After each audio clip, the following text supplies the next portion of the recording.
Before you take a single bite, hunger already tells you something is wrong. The mystery begins here. Medieval food was simple, repetitive, and often scarce, yet millions survived on it for generations.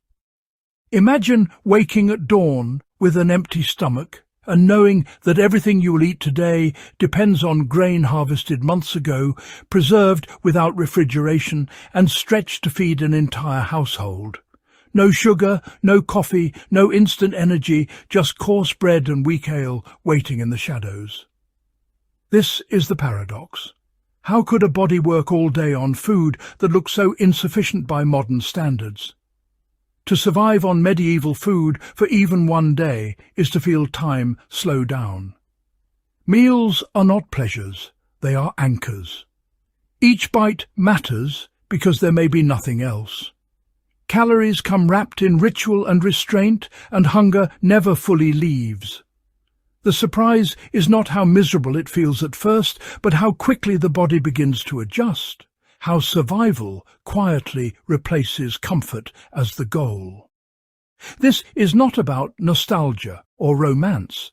It is about stepping into a system built to endure scarcity, where food was fuel, medicine, and social glue all at once, and where survival depended less on abundance than on knowing exactly how to stretch what little you had.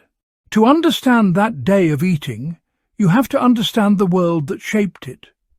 Medieval peasants lived inside an agricultural calendar, and their plates reflected it mercilessly. Grain was king, especially rye, barley and oats, ground into flour that was dark, gritty and filling. Bread was eaten at nearly every meal, not because it was loved, but because it lasted. Vegetables came from small gardens, onions, leeks, cabbage and beans, chosen because they survived cold soil and stored well. Meat was rare, saved for feast days or emergencies, while dairy appeared when animals allowed it. Even drinks mattered. Water could kill you, so weak ale became a daily calorie source, safer than the river and thick with leftover grain sugars.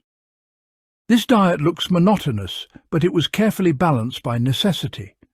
Fat, fibre and slow-burning carbohydrates kept people working long hours without collapse. The ingenuity hides in the limits. Food had to be preserved through drying, salting and fermenting, methods discovered through failure and passed down through memory, not books. When winter came, every meal was a calculation against starvation, and the absence of choice became its own kind of discipline.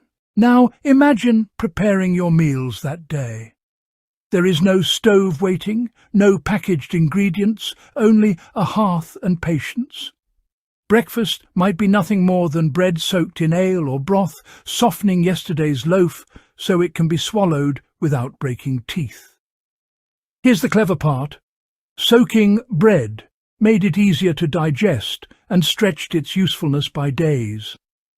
Midday brings pottage, a thick stew of grains and vegetables simmered for hours. You don't discard leftovers, you add to them. Yesterday's pottage becomes today's base, enriched slowly as ingredients allow. This constant simmering kept food warm, reduced waste, and killed bacteria long before anyone understood germs. Cooking was slow because it had to be. Slow heat extracted every calorie possible. Even bones were boiled again and again to steal their last nutrients. By evening, hunger returns, but portions do not grow. The body adapts by lowering expectations. Energy arrives gradually, without spikes or crashes. You feel heavy, steady and tired, but not empty. This system worked because it respected limits of fuel, of time, of the human body itself, turning patience into survival technology. After a single day, something unexpected happens. The constant cravings modern eaters know begin to fade. Without sugar jolts or refined starches, the body settles into a quieter rhythm. This is where medieval food speaks to the present. In emergencies, disasters, or off-grid living, the same principles apply. Slow calories last longer. Fermentation preserves without electricity. Repetition reduces waste and decision fatigue. Medieval peasants didn't count macros, but they understood sustainability in their bones. Their food culture faded not because it failed, but because abundance replaced necessity. Industrial farming, refrigeration, and global trade erased the need for constant vigilance. Yet with that came fragility. When supply chains break, modern diets collapse quickly. Medieval food systems were resilient because they assumed failure was normal. Today, survival experts rediscover these methods under new names: fermentation, whole grains, seasonal eating, not as trends but as tools. That single medieval day reveals an uncomfortable truth. Comfort made us efficient, but it also made us dependent. The old diet was harsh, but it was honest about limits, and that honesty is something we are relearning the hard way. At the end of the day, surviving on medieval food leaves you tired, humbled, and strangely grounded. The hunger never vanishes, but it becomes manageable, like a quiet companion instead of an emergency. The biggest takeaway is not what medieval peasants ate, but how they thought about food.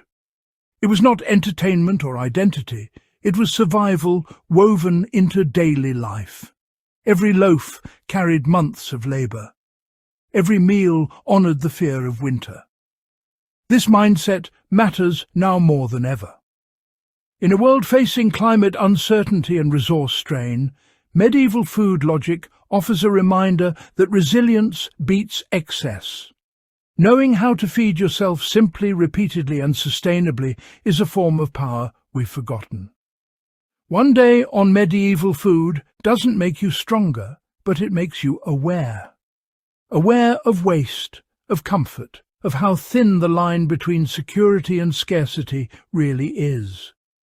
If this journey changed how you think about food, history or survival, consider continuing the exploration, sharing it, or subscribing for more stories that uncover the hidden intelligence of the past. Sometimes the most valuable lessons are waiting in the simplest meals.